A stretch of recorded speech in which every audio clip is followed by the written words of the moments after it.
Assalamu alaikum wa rahmatullahi wa barakatuh. Alhamdulillah wa salatu wa salam ala rasulillah. The topic of our talk tonight is Loon, Pursuit of Happiness, from rap sensation to Islam. We were going to have a short 2-minute clip, a video clip, to give a background of who Loon is. And I'm sure some of you know, but for the others who Loon is, because it would have been touching to know the background of where Loon came from to Islam on his journey in pursuit of happiness. The video clip, unfortunately, is not here right now, but I'll do a short introduction myself, inshallah, from what we have come across. Although I knew very little about rap music, but I've gotten to know a bit in the last couple of days. Just to understand and appreciate, and really, that it's a very befitting pursuit of happiness, which is the topic of our talk today. Loon, back in 1995, our special guest speaker, he started to write songs for some of the top singers at that time. But in fact, let's go, when we're talking about the pursuit of happiness, let's go back before. Loon was born in a family where his grandfather was in the film industry in Hollywood making movies. As a child, he went to the school where the Hollywood celebrities, their kids would go to the school in Beverly Hills. You might think it's the ultimate in terms of pursuit of happiness that his classmate at school was none less than Angelina Jolie. And then later on, he grew up to become as big as any celebrity, mashallah, tabarakallah, if I could say that, which is by writing songs for Bad Boys Records with Puff Daddy as their lead singer. These songs went on to become hit songs across the world, and then he wrote after that songs which he performed himself, and within days after performing, they became a hit across the world. That took him to many countries around the world, performing concerts in front of audiences ranging from 30,000 to 50,000 people for one concert. This was all, I guess, a happiness that some people might think in a dunya sense. Some of these songs, some of these songs were nominated for the Grammy Award. Some of them, actually, he won 8 ASCAP awards as well for the songs that he wrote and performed. One of them, of course, was his album that was titled with his own name, Loon, and another one that I believe he shared with Puff Daddy, which was titled, I Need a Girl. Now, many people might think that's the pursuit of happiness. That was one of the albums, one of the songs that he sang. Since then, he's become a Muslim in the last 2 years, and that is where we can see on his face loud and clear he found so much happiness. So today, we will speak about the pursuit of happiness, Loon, from the rap sensation to Islam, and we pray to paradise. Jazakallah khair. Assalamu alaikum wa rahmatullahi wa barakatuh. And alhamdulillah, nahmaduhu wa nasta'inuhu wa nastaghfiruh wa na'udhu billahi min shururi anfusina wa min sayyiati a'malina man yahdihillahu fala mudilla lahu wa man yudlil fala hadiya lahu. وأشهد أن لا إله إلا الله وحده لا شريك له وأشهد أن محمدا عبده ورسوله صلى الله عليه وآله وسلم. Wow, someone's cheating. No, you wasn't. Oh, was you? Oh, no, I'm joking. Brothers and sisters in Islam, once again, I want to thank the brothers and all those who participated in making the arrangements. I want to thank y'all all for inviting me. But as you know, when we do not thank the people, we do not thank Allah. And gratitude is something I'm going to touch on as well today by elaborating on the pursuit of happiness. The pursuit of happiness is something that we all seek, we all hope to obtain. We all go through very strenuous lengths to try to find true happiness. And I want to share with y'all today basically my journey which led to the happiness that only Islam can give you. It led to the happiness that only Islam can offer you. I spent many years of my life chasing what I thought was success. Like the brother mentioned, I was born and raised in the streets of New York. I was born in Harlem, New York City. It's a mecca for a lot of things. Drugs, violence, hip-hop, you name it. Anything sinful under the sun definitely took place in Harlem. And this was the environment I was born and raised in. Raised around those who had a significant influence in the community, speaking mainly of those who were hustlers, drug dealers, crooks, criminals, whatever you want to call them. And being that this was the most dominant influence in the community, this was the beginning of my pursuit to obtaining success, was by indulging in the activities that took place in my community in regards of drugs, violence, etc. Now, living in the inner city, many of you may know or may not know, when you live in impoverished communities, everyone is seeking a way, basically a way out. Me, I was raised by my grandparents. My mother and father, they were very known, they were known legends in the street. They acquired millions and millions of dollars by dealing in drugs and violence. But by Allah's permission, I was handed to my grandparents, who were more, pious, more upright. My grandmother's a beautician. My grandfather, he served 30 years in the army. So they were pretty much the center of my family. They were the only ones who established what we call a halal way of living. Wow. Alhamdulillah. So basically, by me being raised by my grandparents, I learned certain morals. I learned certain things that prepared me for dealing with what was outside the door. Because as parents, many of us know we can create, the most firmest structure in the home, but there's also, or always, another set of parents waiting outside the door. So all the morals and the good character and good mannerisms that I learned in my house, I was able to utilize these things in order to, coexist with the individuals that, ran the community in regards to drugs and violence. And I found myself indulging in this stuff. I found myself making a lot of fast money, and I found myself getting into a lot of fast trouble. Found myself getting incarcerated. Found myself dealing with a lot of the ills that came with the street. And remind you, this wasn't by choice, this was by default. This was by being in an environment that bred this. So every dream that I had, like most kids start off honest, they want to be cops, they want to be doctors, they want to be lawyers. But you don't see that outside your door. You don't see any lawyers. You don't see any doctors. You don't see these prominent positions ever being obtainable. So what happens, it becomes almost hereditary that you fall into whatever level of success is obtainable by ways of doing what's in the community. But luckily I found that I had the ability to write. I never finished school, I knew how to count money, and I wasn't good at math, but I knew how to count some money, and I knew how to write. And writing became my escape. Writing became the means that I used to place myself in China before I even had a passport. I was able to use my ability to write and elaborate off my imagination and some of the dreams that I had, and I used that to escape this harsh reality.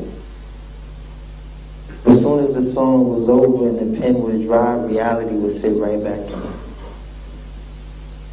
Where my mind had just ventured, it will always return where my body was, in the ghetto. But I never gave up on the writing, because I found satisfaction in it. It was very therapeutic for me. It gave me a means to find some sort of balance without losing my sanity being in this environment. And this was the beginning of my pursuit of happiness. I found happiness through expressing myself by writing. But by writing, I discovered that this was something I could truly use in a more, business sense. And that's when I learned that I could start writing for individuals who were in the music business. So I started utilizing some of my street connections and people who were tied to some of these individuals, and they put me in this circle of these stars, these rappers and singers and stuff. So I started writing songs by like 1995. Believe it or not, the first song I ever wrote was for Shaquille O'Neal, a basketball player. One time he tried to do his little rap rendition. He thought he was a rapper at one time. And I wrote the songs. It happened to be big records because it was Shaquille O'Neal, Alhamdulillah, I started to continuously write and continuously find success being a ghostwriter, meaning no one knew the origin of these songs. I would just write them, I would receive checks in the mail, and I would just, spend this money recklessly, thinking that as long as I have this ability to write, it was easy for me to do. So as long as I keep writing, I could always have money. So I never was responsible for the money. I would just take the money and blow it. And it gave me happiness. It gave me joy to be able to go buy a car, go buy some jewelry, buy things, give things to my family, give things to my little sisters. And I became kind of like the breadwinner. But then eventually, this writing propelled me into being an artist. And I wrote some very big records. I wrote over 52 top 10 hits. I sold over 7 million records worldwide. Alhamdulillah, I'm on my 3rd passport. I done seen pretty much all 4 corners of the globe. Last grade I finished was the 8th grade. My education came from traveling. My education came from paying attention and being very attentive to the things that was passing me by as I was living my life, pursuing happiness. Now, many of you question yourself every day. What is happiness? What is happiness? What truly makes us happy? In my case, family made me happy. This was the only thing that made sense to me was my family. I was a father at 16 years old. I left my house at 15 years old. I've been on my own pretty much my whole life. So when I look at some of the young brothers here and I can see the new in their face and I can see the innocence, I can tell that you still spend hours playing Xbox and you're enjoying your childhood. These were things I missed. These were things I missed because I had to endure the responsibility of being a parent at a very young age. But this was the only thing that made me happy, was having my family. But when my career took off at Bad Boy Records, which a lot of y'all may be familiar with, Puff Daddy, P. Diddy, Sean Combs, Diddy, the many names he has, alhamdulillah, may Allah guide him. He's a good brother, he definitely need our du'as. But everybody who does know him know he's a very iconic figure in the music business. In doing these successful records with Puff, I got a glimpse at what I thought was success, what I thought was happiness. I thought happiness came with buying a $300,000 car or $200,000 car. But after a while, I would drive it, the buttons and everything, all the light-up gadgets inside it would get boring and it would just become a car. It would be no different than a Fiat. Go from Ferrari to Fiat while sitting in a Ferrari. These things had expiration dates. There wasn't no longevity in this happiness. They were very short-lived moments that I could only extend by living vicariously through people who didn't have it. And this is when you start to become, for lack of better words, a vampire. Because I need to suck the joy from you in order to be happy about what I have. SubhanAllah. I needed to extract your vulnerability and your innocence to these things in order for me to feel happy about what I had. My chain was just a chain until I seen the size of your eyes when you looked at it. Then it became more than just a chain. My car became more than a car when you sitting in the fresh leather seats and you sitting there playing with stuff and you just looking around like a tourist. In my car. Now I'm ready to show you what the car do. But before I was doing it all the time and it never amazed me. This is what you call living vicariously through other people. And when I started to get in this state, I thought it was only me. I thought it was only me. Until I started to meet people who were more richer and more successful and more powerful than me. And they would do the same things. SubhanAllah, when I Need a Girl, a lot of y'all know, was a very big record. But it also was like a big wedding record. I found myself doing weddings for the Mexican cartel, Russian mafia. I was in Ireland with the IRA. I had a Russian call me on the phone. Loon, my daughter loves your song. I'm going to send a jet. Like, who is this guy? I don't know this guy. Next thing you know, is another guy. You know, big dude. He called just to let it be known. But then another guy come. He's the translator and the guy that's going to do it. And he'll say, "Yeah, Loon, we're going to send a car. We're going to pick you up. We're going to take you to Teterboro. You're going to get on the jet. You're going to go to Kazakhstan." Like, what? Stan. I just heard a Stan. I knew Istanbul, I knew all these stands, you know. I'm looking at the media like, it's a stand on the end of that. Kazakhstan, Kyrgyzstan, I'm thinking all the stands. I'm not going nowhere near no stands, man. I ain't standing nowhere. But that's how it used to be. You know, these people would live vicariously through me. And I'm thinking that, you know, I had the power to live vicariously through others. But just because his daughter loved my song, he's pulling strings now. Look, I'm going to send a car to pick you up. You know, it's happened to me many times. You know, I done met triads, yakuza's. I found myself doing weddings for some of the most craziest people in the world, some of the most wildest organizations in the world. I'm like the wedding singer. I'm like, you know, this international wedding singer. And I'm looking at how people are gravitating to me and extracting what little joy I had left to make themselves happy. So now I'm sitting amongst a circle of empires, and guess what? I'm one of them. SubhanAllah. And I thought this was happiness. But what it really was a disease. It was a disease. Very short-lived. It's like anything you ever tried in your life the first time. Whatever sensation you got the first time, you've been chasing that. You're chasing that. You're trying everything to reenact that moment that took place the first time you had ice cream. First time you did anything. You go to the same spot to get the same thing, but it don't taste the same like the first time. So you say to yourself, I'm going to go to the other store down the street and get a box of Briars, and maybe that ice cream will taste the way it did when I tried the first scoop. But it never happens. So now you're trying to find alternative ways to recapture these moments. And that's when you realize you're really not happy.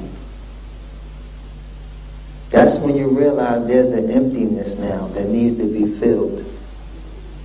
Because all the ambiance around my outer shell and my exterior looks like this guy is having the time of his life.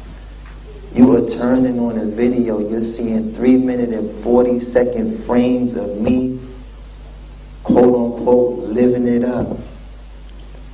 Young kids all over the world are looking at us, jumping out of helicopters, riding Harleys, doing all of this in just one session. 3 minutes done went by. We done been in 3 different vehicles, 2 different states, and you're looking at this fascinated, like these people must be extremely happy. Some of y'all done seen videos where brothers is just throwing $20,000 and $30,000 in the air. It's raining money. You sitting up there looking at your bills like, man, if I could just fall out the TV screen right now, I would pay my house off and everything right now. I would just pay everything off 6 months ahead. But all we was doing was forging happiness. We was forging it. Forging it. I heard of counterfeit money. We had counterfeit lives. It didn't matter if we owned some of the things inside the videos. It still was being forged. Can you imagine touring the world and having cars you don't even get to drive because you're always on the plane? What are they there for? What's the sense of 5 cars if you're only going to drive one? It ain't like one going to get you there any faster. Yeah, I tried driving out here in Brisbane. You see all the speed bumps and stop signs. You ain't really going to enjoy no Porsche. You'd be lucky you get the second gear. SubhanAllah. You'd rather have a truck with some extra shocks that you could just run all up and down the street and get places faster than the guy in the Porsche. You know, doesn't have a real value. So I used to constantly ask myself, what is missing? Why am I not happy? Why am I not happy? Why am I not happy? Why am I frustrated? Why am I now getting frustrated with my fans, the people who are purchasing the records and the people that are aiding me in obtaining the success? Why am I snapping on them now because they still so happy and geeked up to see me, but I'm not really happy. And I don't really feel like signing your autograph right now. No, I don't feel like taking a picture. I'm not happy. Then it started to turn into, why are you so happy? For real. This is how you meet a celebrity on a bad day. You say that guy's a jerk, you know. I bought his record for $14.99. He's a jerk, yo. All I asked him was for a picture. He had the big guy with him take my camera and throw it on the moon, man. But the point was, you start to get frustrated because you extracted happiness from them. Now, you're looking at them like, why are you so happy? And that's when you start to realize your value. You start to realize, like, I mean, why is this person acting like this about me? If he only knew what I was going through right now, I would trade in anything just to have that genuine smile that's on his face right now. I would trade in anything to have that innocence and that naiveness that comes from not really knowing why you even happy.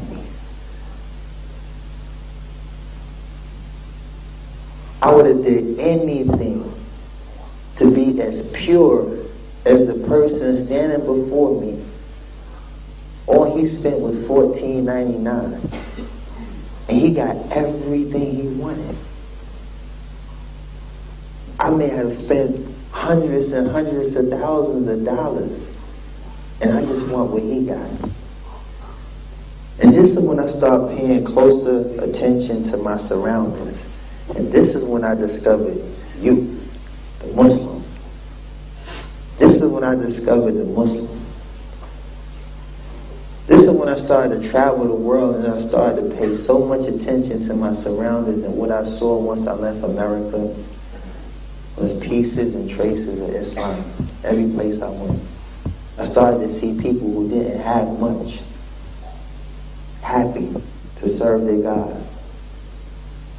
I seen people who were way less fortunate than me had a certain sense of security that I couldn't buy.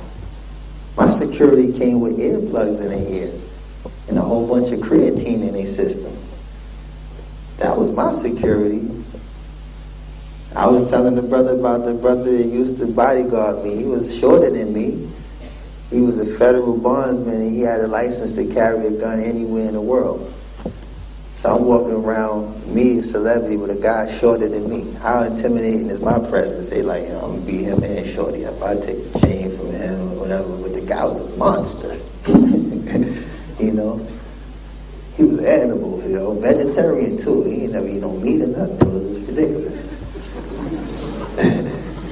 you know. But the reality of it is, you know, just to start summing things up and get down to the point, you can't purchase happiness. It's not something you can buy. It doesn't have a price tag. You know, it doesn't have a price tag. And the sad thing is when you see people who already genuinely have happiness in their life and don't even know it. And it takes a person to go through what I was going through to see how you have happiness already, but you're willing to trade it in to take the sickness that I just had, and I'm ready to take everything pure about you and wipe myself down with it. I'm ready to take a shower in your joy. And why is that? Like, why? How does that happen? How does that happen? How is this revolving door continuously, perpetually just spinning, and the happiness is just getting slung back and forth through two individuals, one who already had it, one that wants it, one that gets it from you, now you unhappy because you done placed yourself in a situation where now you've endured this sickness, and guess what? It was at the cost of your joy. It was at the cost of your joy. This is not happiness. This is not happiness when you're chasing something material, chasing something that has an expiration date, when your family will love you forever. I mean, many of these celebrities, I've been around people that had to be reminded it's their mother's birthday. SubhanAllah. As Muslims, you know, we don't celebrate it, but as a Kafir, I mean, it was a big deal to know your mother's birthday at least, like, you know. Some flowers or something, it's your mother. Your assistant had, their assistant had to come and say, oh, you know, it's your mother's birthday today. Like, oh, you're right. You serious? Oh, yeah. This the womb you came out. Like, how you forget that? But that just shows you how engulfed people are in this lifestyle. But you don't see this. You don't get to see this. Some of y'all young brothers today, y'all more concerned about Jay-Z being a Mason and all this crazy stuff, and y'all don't even know nothing about your own deen. So you about to trade in happiness to educate yourself on propaganda. SubhanAllah. This is not a fair trade. This is something that's crazy. And I can see it now. I couldn't see it before, but I see it now. Like this is kind of like, this is destructive. This is self-destructive. Sisters as well, you're not free from this, you know. Some of y'all ready to trade in this security, this modesty that you've been given to put yourself in a situation where you're looked at like an instrument, or where you're looked at like a tool, an object of beauty, when Allah already sees you that way. And any pious man who fears Allah, He sees you that way. So where does it become this obligation to remove yourself from that, to start gradually exposing the adornments that make you who you are? Because believe me, I've seen some crazy things happen to women that I'd be scared for my sisters in Islam. To be honest with you. I'd be scared for a woman, period. Because I have a lot of women in my family. Most of my fights in the street was because of women. I got 2 twin sisters. My grandmother, she had 4 girls, no boys. Everybody had girls. All got long, pretty hair. You understand? It was summers. I was walking around with a cast because I done tried to remove all the brother teeth because of one of the girls in my family. I was very overprotective about the women in my family. I was raised by a woman. My grandmother raised me. She didn't have to. I wasn't her child. This is why my songs was a reflection of how I felt about women. I need a girl. It was the best I can do for myself. It was the best I could do for myself. It was the best image I could project for myself based on the lifestyle I really was living. I was Loon from 13. Loon wasn't a name that came with the record. Loon was because I wasn't rap too tight. Loon is short for loony. Loony and Arabic? Huh? Majnoon. You got a friend named Majnoon? You hang with a guy named Majnoon? Come on. Let's do the math. I wasn't the guy that was just, the box of chocolate and flour guy showing up at your door That wasn't who I was. But that was the best of me at the time. That was the best of me. I considered all the women I loved, all the women I respected and appreciated when I wrote those records.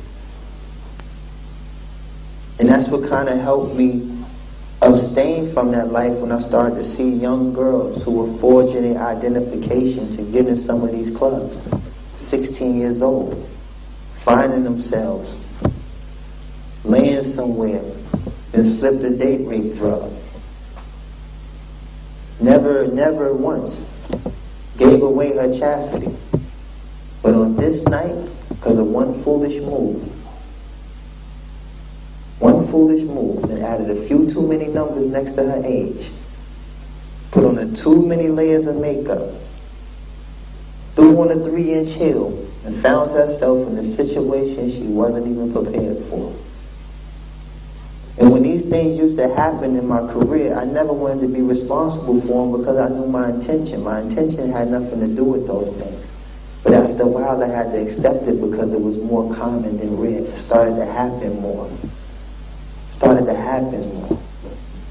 Young brothers, seeing me come through my neighborhood in all these nice cars and all that stuff, and they standing on the corner, hustling, doing their little tools and fuels, and they get themselves jammed up, plotting to get something faster, because this ain't working. We need to rob a bank. We need to rob somebody. We need to do something, man. You seen that car Loon has? Psst, I need that. I done seen lives lost for nothing in the streets. Absolutely nothing. Just for a person to have a short-lived moment himself. To spend 25 years the rest of his life in jail for one little robbery. Just to have something for 5 days before he gets trailed down by the police, beat to a pulp, put in a car, and spending 25 years of his life down the drain. And the only thing you got to talk about that whole 25 years is that 5 days you had a Ferrari. Stuff. This is sick.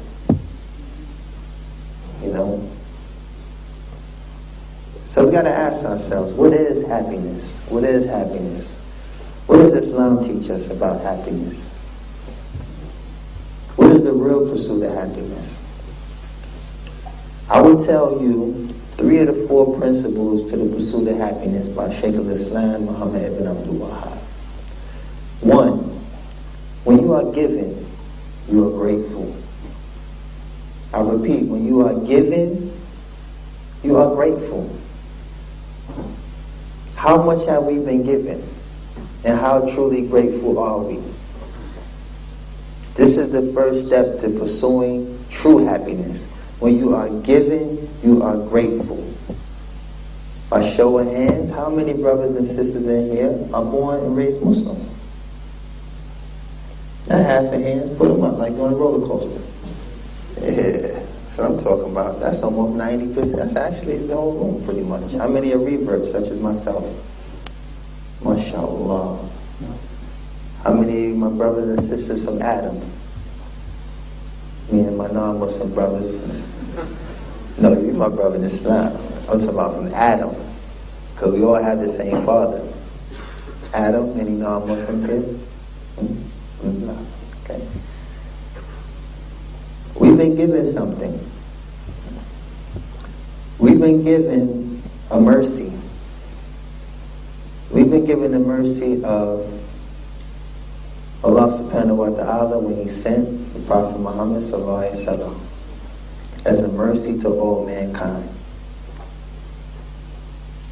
And just to have my non-Muslim brothers and sisters thrown in the loop,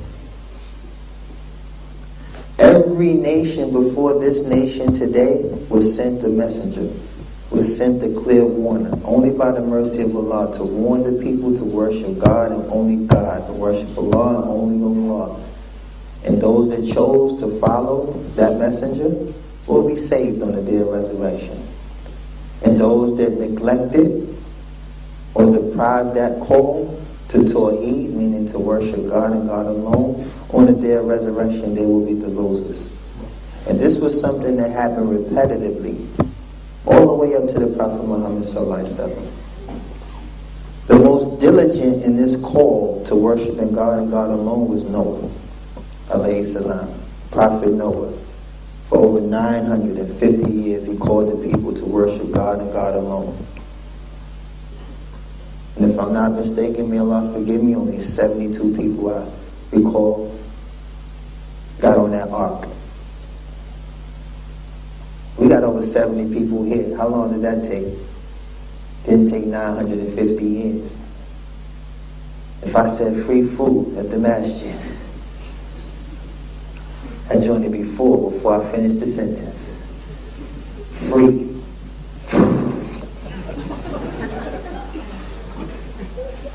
Food. So when you are giving, you are grateful. So who are we not to be grateful for what we've been given? I'll give you some examples of lack of gratitude. And I mentioned this before, and even it's still funny to me to this day. Because I've been asked a lot of these questions, and it just sometimes it's hilarious, but at the same time I look at it sincerely and seriously. When someone says, Brother Amir, they have like Dancing with the Stars on TV.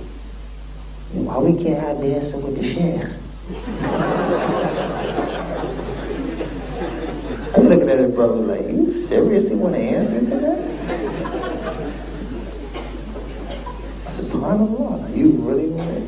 I'm saying, it'd be dope if, you can spin a sister around in your car and the brother come out with the gutra on his head. What you think? Like, Akeem, come on, are you serious? You'd be surprised. I'm trying to tell you, I've been asked some crazy things. Brother man, they got the NBA, right? Why we can't have the NBA? The Muslim Basketball Association. It'd be dope, especially if the championship game is during Ramadan. We can break our fast during the halftime show. And people be, these be ideas. They really be just revved up, and I be looking like, wow. You ever think about giving dawah to 50 Cent and all of them? I didn't ask to be a Muslim. Allah makes Muslims. Fortunately, he guided a rapper. Now you want the whole rap world? You want every rapper now? The brother Napoleon been Muslim way before me. Freeway been Muslim way before me. Lupe Fiasco. There's many entertainers in the music business that were Muslim before me. But Allah didn't choose them all to give dawah. Allah didn't choose them all to come out here for the sake of Allah and share these experiences.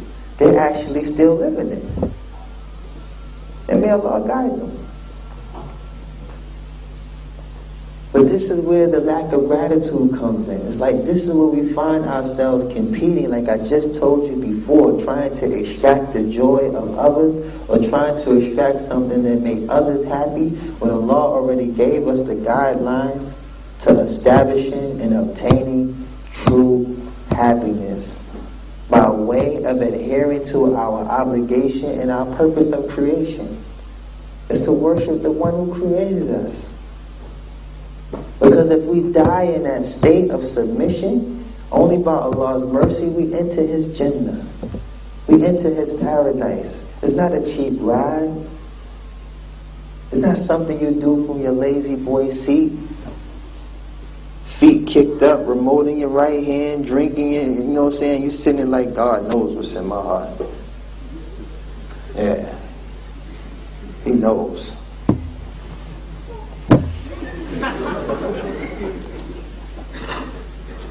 SubhanAllah. When people say that to me, I say, you're right. You're absolutely right. I don't even argue with them. You're right. Allah knows what's in your heart. And He knows your statement and actions go right in accordance with your heart. And guess what? You're absolutely right. He knows what's in your heart. He knows what's in all our hearts. He knew what was in your heart 50,000 years before He created man. He knows what's in your heart. So when you make this statement, reflect on it. Don't just say it because it sounds good. Don't just say it because you're trying to conceal your negligence or your lack of gratitude. That's what it is. It's a justification for saying, I'm really not that grateful. But you know what? God knows the gratefulness that's in my heart.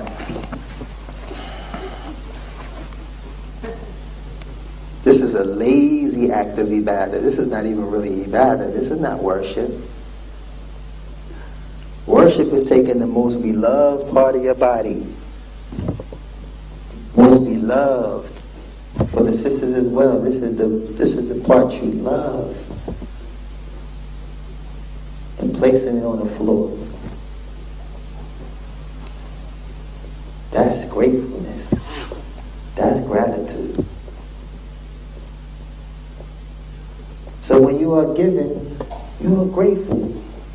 This is for the shabab as well. Y'all young brothers, I hope y'all paying attention. You ain't working yet, right? You ain't got no job, right? You got a job? You better than me. You better than me.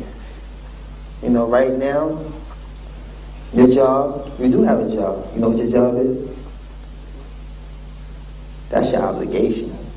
It's to worship. It's your job. It's also an obligation, but it is a duty to be dutiful to your parents. It's a duty. To be dutiful to your parents. Why? Because they provide for you. You ain't working quite yet. I ain't see you put up nothing for the phone bill this month, did you? So when you are giving, you are grateful. And y'all all look grateful. MashaAllah. Alhamdulillah. Y'all all look grateful. But as adults, you know, this is where we fall short. We don't show the gratitude for what we was given. Second, when you are tested, you are patient. When you are tested, you are patient.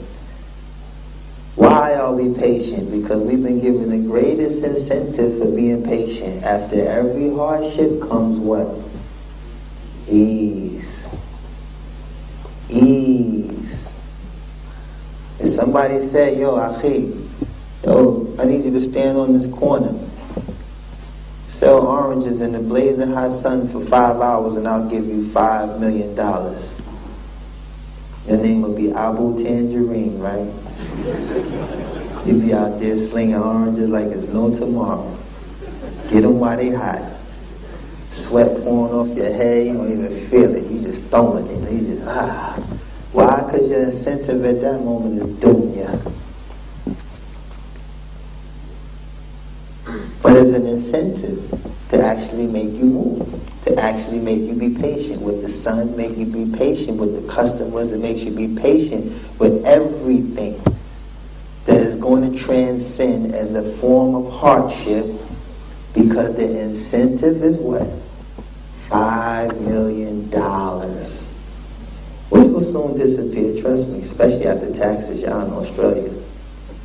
I ain't in no Muslim country. So when you are tested, you are patient. And this is incumbent upon all of us because, like I said, we have the greatest incentive for being patient. But I've been around those who don't understand this incentive and quite frankly never heard of it. So they lose their minds. They panic. They panic. And they search and reach for every alternative to suffice the reason why they don't want to wait. Especially rich people. You might go to a store. I used to be this way, trust me. You want something that ain't in stock. What do? Hey, give me the number to the headquarters. Give me the number. Now I'm about to order something all the way from Dubai when I could have just waited till it got to the States. Can't be patient. And this is just a small example, you understand? They can't wait. Picture somebody that need a blood transfusion. Oh, the blood bank is short right now. Oh, let's get on a plane. I'm going to India. I'm going to suck some blood out of one of those Indian guys walking around. I just can't wait. I need blood now. They don't trust in Allah. They don't sit there and patiently say, Qadab Allah, if Allah wants, my life to continue, inshallah, Allah said after every hardship is ease. I'm almost certain that ease is going to come, so I'm going to be patient. If blood is for me, inshallah, blood is for me.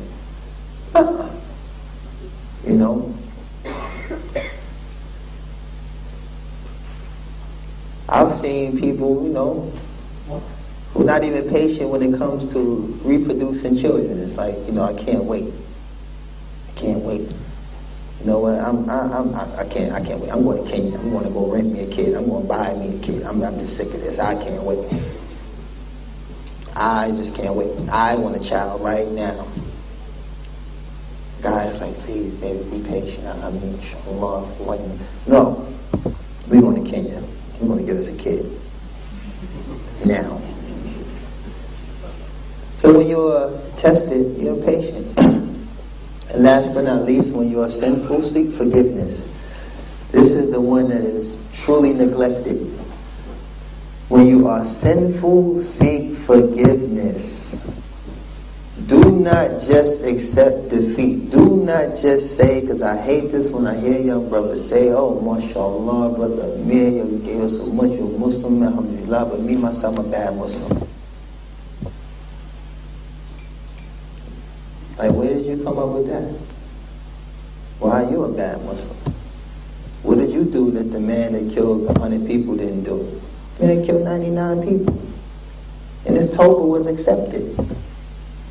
What did you do that you such a bad Muslim? Because when you place that title on yourself, you become that. You become that. You start to project it. You believe it. You start to project the image and the character that comes with it. And guess what? Other people can identify with it. And then at that point, it's evident. You become the bad Muslim. It's not saying you are. And Allah subhanahu wa ta'ala is Ar-Rahman. So who are we to doubt, question, or disbelieve in Allah's mercy? When Allah said He forgives sins. You didn't commit shirk. You were just sinful. So seek forgiveness. If you are sinful, seek forgiveness. Because sins can be like pebbles, and the more we commit them, they turn into rocks, then they turn into boulders, then they turn into mountains. So if we don't seek forgiveness, because we are deficient. There's not a man or a woman in this room who doesn't have a deficiency. You were created with one. So knowing that we're imperfect, knowing that we have shortcomings that we struggle with, constantly ask Allah to forgive you. If the Prophet ﷺ asked Allah subhanahu wa ta'ala for forgiveness over 70 times a day, a man who was free from this fitna, free from these sins, free from committing these sins, and still seeking for forgiveness, promised Jannah, while he was still alive, and he can still seek forgiveness? Who are we to neglect? Who are we to neglect the rights that we have over Allah subhanahu wa ta'ala? This is one of the rights we have over Allah subhanahu wa ta'ala, that we can seek forgiveness, we can seek refuge, we can ask as many as times, we can beg as much as we want, we can plead, ask, beg, scream, shout, whatever emotion we can extract, we have that right.